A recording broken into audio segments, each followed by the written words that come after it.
guys, thanks for joining us on Family Life today here on YouTube. Make sure you subscribe. You don't want to miss any episodes, so hit the little bell and you'll get notifications and you won't miss anything. And if this encourages you, like it and share it with your friends. Yeah, share it with your friends. Yeah, welcome to Family Life today. Hey, before I pass it to Dave and Ann for today's show, this is David Robbins, president at Family Life, and we've had this very unique opportunity this month for a matching gift challenge where any gift that's given to Family Life is doubled. And I've been so encouraged and grateful for the ways many of you have joined with us. We're so thankful for your passion for the gospel to get to more homes. We're so grateful for those of you who want God's design around marriage and family to be known to more people around the world. We are grateful for the ways you believe in what God has designed and the encouragement He gives in His Word. Thank you for entrusting to us some of your kingdom resources and trusting that we will steward it and help it impact more lives. If you haven't yet, I want to invite you to participate and give today by going to FamilyLifeToday.com. Truly, your gift, whatever it is, gets doubled, and we would be grateful to be able to meet this matching challenge and help fuel more ministry to more families.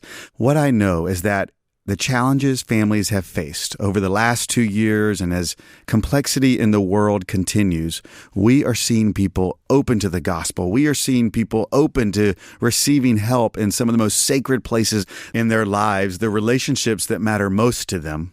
Would your home be able to help another home today? Love now is a feeling in our culture. You'll hear a couple say, we just fell out of love. Well, that's impossible because love's a choice. Yeah. So at every wedding I officiate, I have this one line I always say, not just I really think it's important. I'll say, feelings got you to your dating life. Feelings may have even gotten you to your engagement photos. Feelings possibly could have gotten you to this day right here at the altar. But you know what gets you to a 50th wedding anniversary? Choosing to love each other every single day.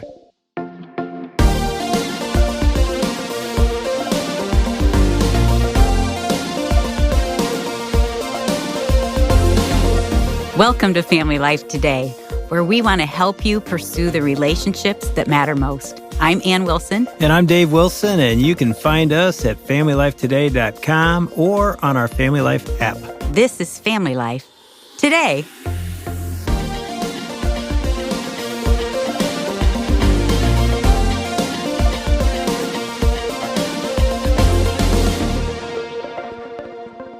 I think one of the surprises about our marriage in the beginning is we just weren't happy.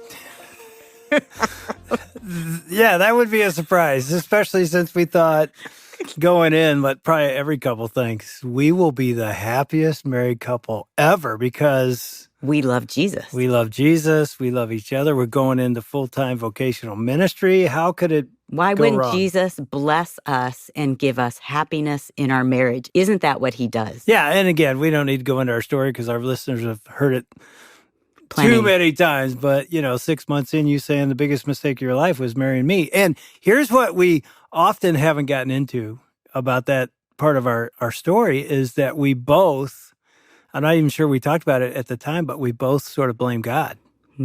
Like this was on Him because we're following Him, we're obeying His will. We felt called to be married. We're not happy. And so isn't that what God does? God's about happiness and happiness in our marriage. That's sort of, we thought maybe the goal of marriage, and we found out, no, God has a bigger vision than that. Not that that's a bad thing, but it is not the goal. God's goal for marriage is much more than happiness. Yeah, we're bringing this up because we've got Dean Inserra back with us today, and he didn't write a marriage book about it, but you sort of did. I mean, Dean, welcome back to Family Life Today. First of all, thanks for being here. Great to be back. Yeah, and yesterday, we talked a little bit about your book, Getting Over Yourself, which, that would be a great title for a marriage book. Oh, definitely. That could be the essence to a strong marriage. I know. Right? That line right there. I mean, if every spouse understood that. But let me read your subtitle. It is not a marriage book, but we're going to talk about how it applies to marriage because it's about theology. And man, marriage is about theology. And our theology was not God's theology, but your subtitle for Getting Over Yourself is Trading Believe in Yourself Religion for Christ-Centered Christianity. And again, you're a pastor of a church in Tallahassee. You're married to Chrissy. You have 2 sons and a daughter. Yeah. Yeah, so this is stuff you're living in as a pastor, theology, what you teach, what other churches teach. So yesterday we talked about the new prosperity gospel. You sort of explained theology. Give us a 30-second reminder of what that is. The new prosperity gospel, which I'm asking people to get over and to move on from and to be careful and be warned over, is the idea that God exists for your self-fulfillment, for your personal potential, for your perceived greatness, to make your wildest dreams come true, and ultimately to make you happy. Like, that's God's purpose. He's a life coach. He's a genie. He exists basically for your personal happiness. We should have met with Dean before we got married. Yeah, and you just sort of describe what a lot of us, and by the way, in the church as well as out of the church, think when we get married, and really in anything. But as we talk about marriage today, you think sort of God is going to make us happy in our marriage because we're following him. What is wrong with that perspective? Well, I think it's the idea that marriage first exists for our personal happiness, where when we see in the scriptures, I think marriage exists more for our holiness. That if God's big plan for our lives is to make us more like Jesus, then why would his greatest institution outside of the church, that being marriage, be anything but that, the process of trying to be like Jesus? And we were having lunch together, and I told you, I said, if you want to see how selfish you are, get married. If you want to see how really selfish you are, have kids. Right? So I think marriage is part of the sanctification process, but ultimately marriage is what he uses to point us to himself. It's a visible portrait, marriage is, of the invisible reality of the relationship between Christ and the church.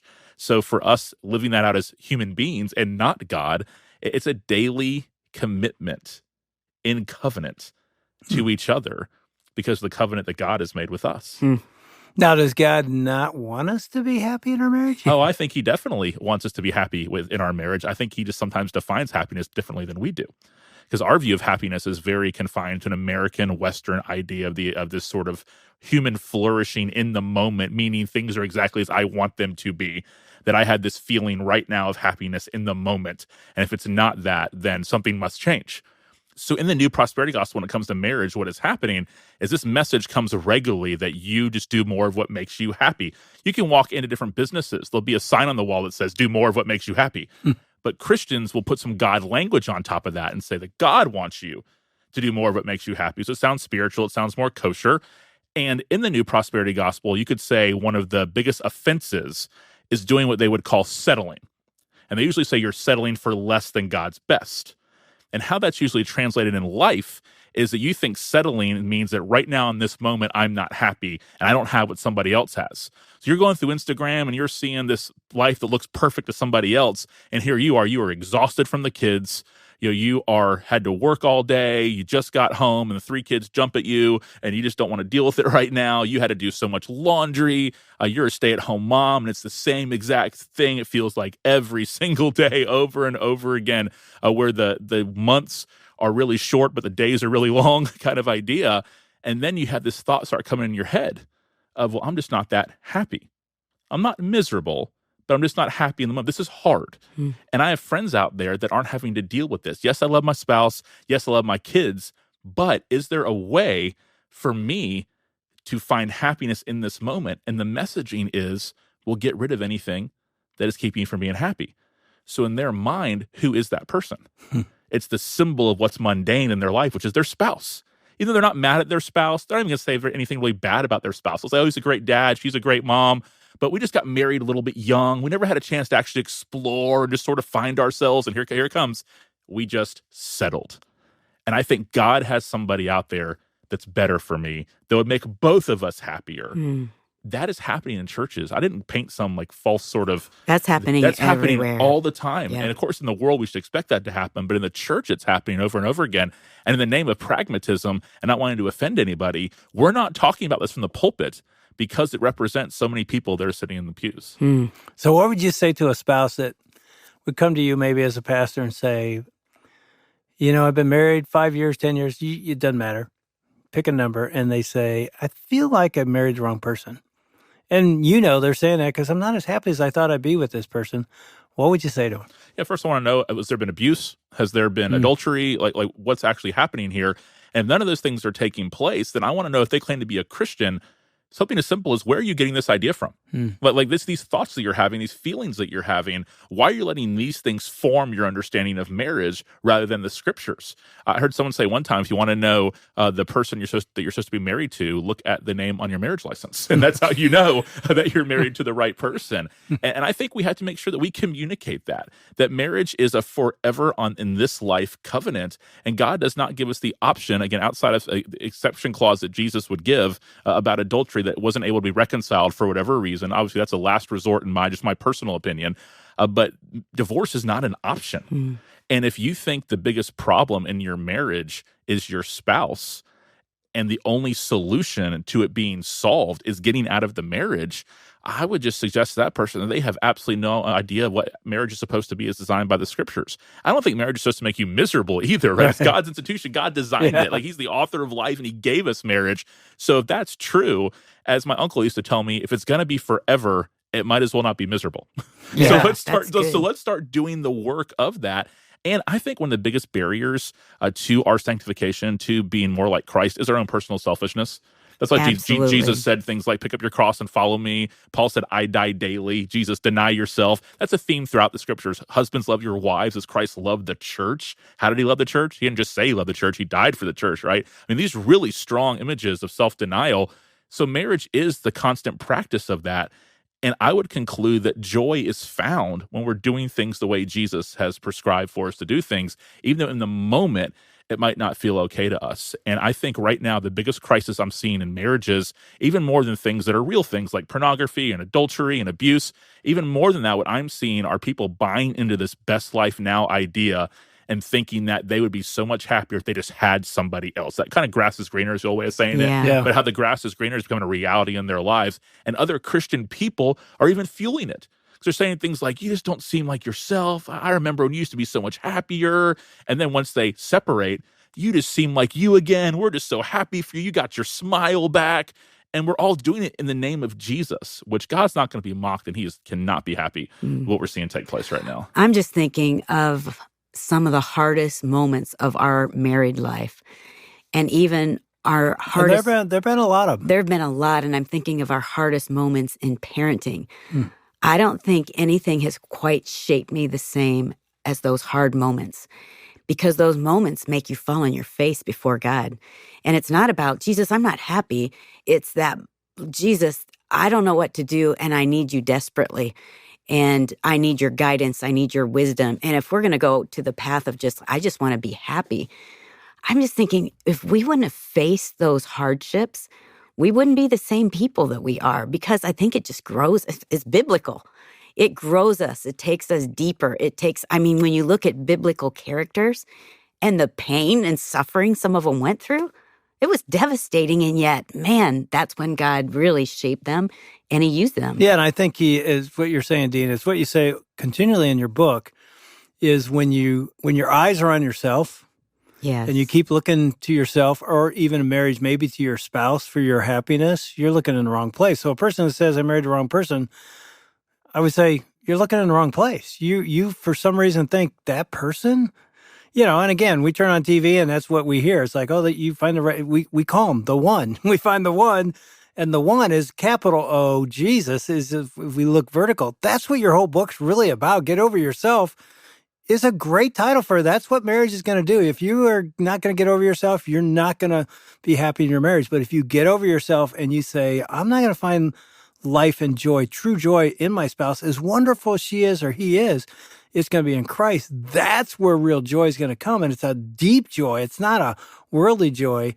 It's not circumstantial. That is going to force me to get over myself. Is that what you're saying? Yes, and I would never for even a moment suggest that these new prosperity churches are telling people to get divorced. That's unfair and that's untrue. Exactly. What I'm saying is the messaging Right. about ourselves carries over to every area of life.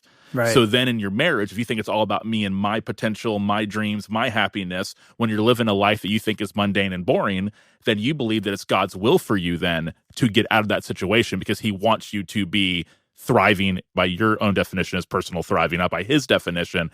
And you really do think that he exists for you in the moment to be as happy as you want to be. Yeah. Talk about you and Chrissy. Yes. You've been married how many years? I've been married for 18 years. And has it all been butterflies and romance and No, our biggest struggles have been that we're just from two completely different backgrounds. Not good or bad, just very different. We were raised just very different. Our set of parents just very different. Again, not good or bad, just completely different. So those are some of our biggest adjustments is dealing with two completely different backgrounds, which really marriage is, right? Right. But for this reason, man will leave his father and mother and come together with his wife, cling to his wife. Right. And so this is the outworking of that taking place. That's one of the great beauties of marriage. And I think why Paul calls it a mystery in Ephesians 5 is you have two folks from two completely different backgrounds, two different experiences, life stories coming together as one. It really is an amazing story. So what makes our marriage work is that we just really try daily to battle selfishness. I tell people, ask the question regularly, what would it be like to be married to me? Yeah. And to be well aware of that. And Chrissy truly is probably the most unselfish person I know. She just does not let things get to her. She has this just demeanor to her that has just a real kind of humble posture to her. And I have to be careful I don't take advantage of that because she just doesn't get very worked up. She doesn't wear emotions on her sleeves. She doesn't make mountains out of molehills. She doesn't go 10 out of 10 on the freak out scale. She's just really not. Anyone who knows her would describe her that way. Very calm, very steady. I'm very much emotions on your sleeve, intense, full speed ahead. So I have to be careful I don't take advantage of the fact that that God made her the way that she is. So in our marriage, I think it's me more or less being aware regularly of the fact that we are just very different and how that's a good thing in God's design. But we just have to regularly decide together that we're not going to let the outside Instagram world influence our family. Like we love social media. We're on social media, love Instagram, but we're not going to let that be normal for us. We're going to let it be fun for us. How do you do that, especially with teenagers in the house? How do you make that not be normal? So I tell my oldest son, he's the only one that has Instagram. We let him get it when he went to high school. And we tell him regularly when he'll show pictures, show things that are going, I'll say, hey, man, just remember, that's not necessarily real life. Yeah. Like that's not really how life exactly is. Like it's our posture in our hearts when our hearts are really being fleshly is that we want to project something to the world, where we want to show people that I am this way, I have these things, those type of postures that we like to project. And I say, man, just know those things are very fleeting. So I just have a constant conversation with him about it because I want to be able to enjoy social media. His friends are on it at school. I want to be able to participate in that and have fun in all of that. I just want him to regularly know that it's dangerous and it can really lead you astray. And Instagram actually is usually the trigger and really the red flag that I see in our church or in our community, people I have relationships with when I know their marriage is in trouble. Because all of a sudden, it'll kind of be a progression, but then all of a sudden you start seeing that one of the spouses all of a sudden gets obsessed with wellness. Now, I think wellness is important and it's a good thing, and I need to be a little more serious about it personally, just to be honest. But I think it's a good thing. But when it becomes almost religion and everything becomes about the gym and about health and how they look, and then it's regular selfies, and they're always very pretty in the picture, very nice looking. Maybe for a guy, it's like muscles in the gym type of idea. All their friends start replying like fire emojis, stunning, beautiful, all these type of things. Now, all of a sudden, that becomes a new reality in their life. And their spouse, all of a sudden, is never in the pictures. And they start, it's always girls' night, or it's always guys' trip this. And I start going, not that there's anything wrong with the girls' night, but when it's 4 nights a week, you're going, what's going on? Why don't they want to be home ever? And I had a story where I had a guy come in, and I didn't know him very well. We were acquaintances, and he asked if I could meet with him. And he came and sat down, and we made small talk for a minute, and he was a little nervous. And I had been following on Instagram because we're acquaintances. So I follow his wife on Instagram, follow this guy on Instagram. And he said to me, he said, yeah, I wanted to come and talk to you today. I want to make an appointment. I need some advice. And I said, is this about your wife? And he goes, how do you know that? And I said, man, I don't mean to sound weird or to sound creepy, but we follow each other on Instagram. And I just been seeing the progression on Instagram. And I wondered if something was going on. Now they're divorced, sadly, because she really thought that he just wasn't fun enough, he wasn't outgoing enough, that their lives have gotten boring, that they have friends that want to have more fun, and that he, doesn't go out enough and doesn't do all these things. They have kids at home. He works a long job. And as a result, like her reasoning for wanting to get divorced simply was that it wasn't very fun anymore and she wasn't happy. And I even tried to give him like some pointers, like maybe try to do this at home, try to do that at home. It just didn't matter because in her eyes, he was the object of this mundane and boring life. Wisdom of today would say, then leave. Yeah. Rather than this being my husband that I made a covenant with, and let's work through this together and figure out how we can actually have a marriage that brings joy and is flourishing. It really is happening more and more. It really is. I see it all the time too. And I look at you, Dave, and I think of the things that I thought, oh, that's not making me happy. When we got married, or you're so laid back, and I tend to be way more intense. And I remember thinking, man, I wish God would just change that. Why did I want him to change it? So I would be happy. so you would be something else in my eyes. And now I look back and I think, oh, I'm so glad that you are who you are, that God made you specifically in a certain way because you've shaped me. Your personality shaped me. I love that you're a little more laid back than I am because I would be a mess if you were anything like me. But that's that perspective of when you're following Jesus and you're trusting in him and you're trusting the life that he has for you that will shape you and mold you. His word molds us. I think in some sense, you have to step back and say, okay, if happiness isn't the goal from God's perspective for a marriage, not that it isn't a goal. Of course we want to be happy. Dean, what would you say God's goal is for marriage?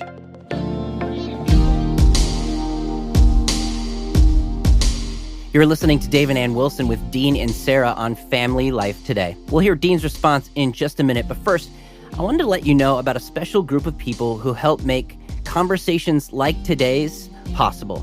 They're called Family Life Partners. Partners are a generous community of people who believe in our mission and give financially every month. And thanks to some of these really heroes, right now, if you sign up and give monthly, you not only receive all the benefits of our partner program, but your donation will be doubled for a year up to $300,000. Now that means if you give $25 a month, the impact is actually $50 a month. And on top of that, when you give this month, as our thanks to you, we'll send you a bundle of resources, including 2 books. One is called Not Part of the Plan by Kristen Clark and Bethany Beal, and the second is called A Lifelong Love by Gary Thomas. So become a monthly partner, have your gift doubled for a year, and get a bundle of books. And today is the last day to get your monthly gift doubled for a year. You can give today at FamilyLifeToday.com or by calling 1-800-358-6329. That's 1-800-F as in family, L as in life, and then the word today. All right, now back to Dean and Sarah on God's goal for your marriage.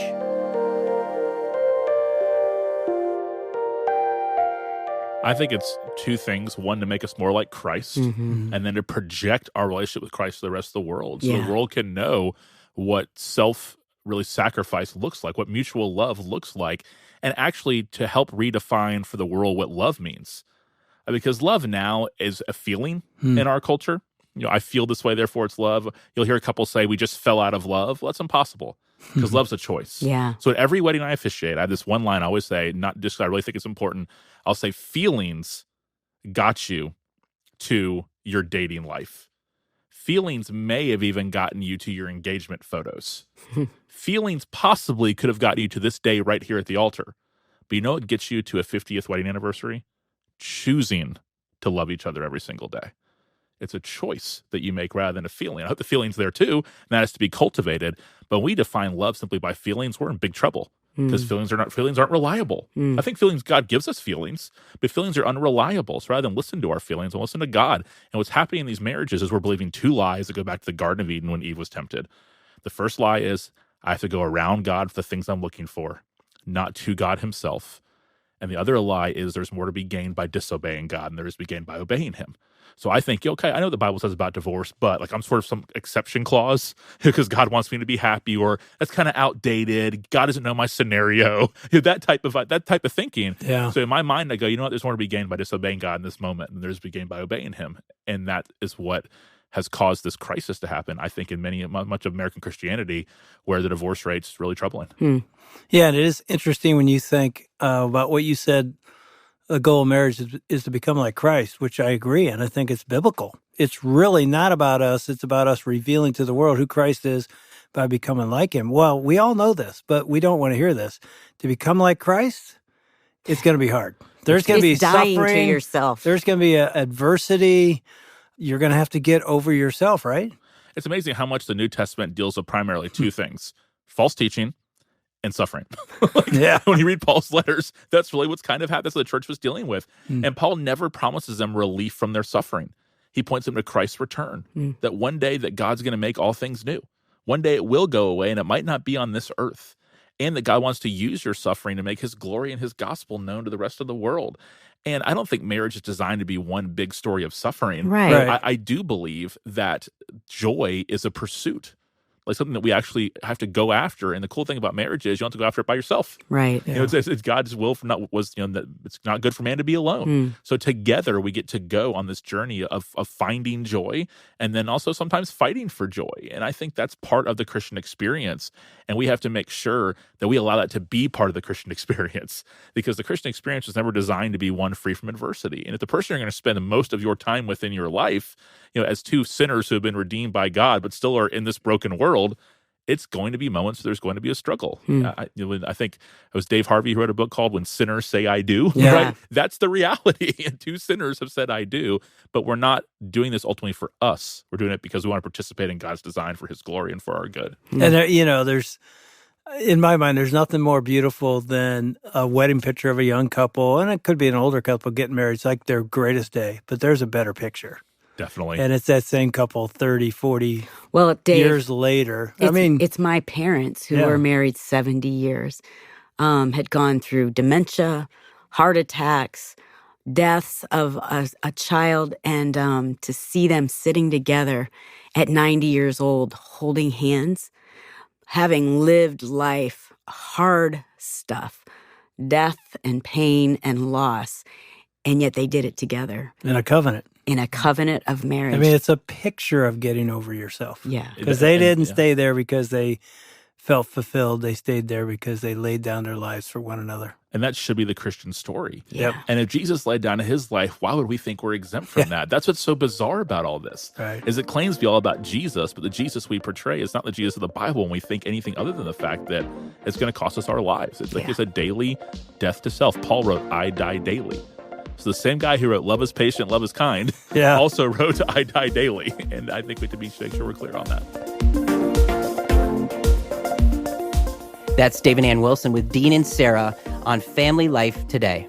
Dean's book is called Getting Over Yourself, Trading Believe in Yourself Religion for Christ-Centered Christianity. You can get it at FamilyLifeToday.com or by calling 1-800-358-6329. That's 1-800-F as in family, L as in life, and then the word today. If you know anyone who needs to hear today's conversation, be sure to share it from wherever you get your podcasts. And while you're there, it'd really help us out if you'd rate and review us. Now, tomorrow, David and Wilson are going to be talking again with Dean and Sarah about how God gives us gifts, not to make a big deal out of ourselves, but to make a big deal out of Him. That's coming up tomorrow. We'll hope you join us. On behalf of David and Wilson, I'm Shelby Abbott. We'll see you back next time for another edition of Family Life Today.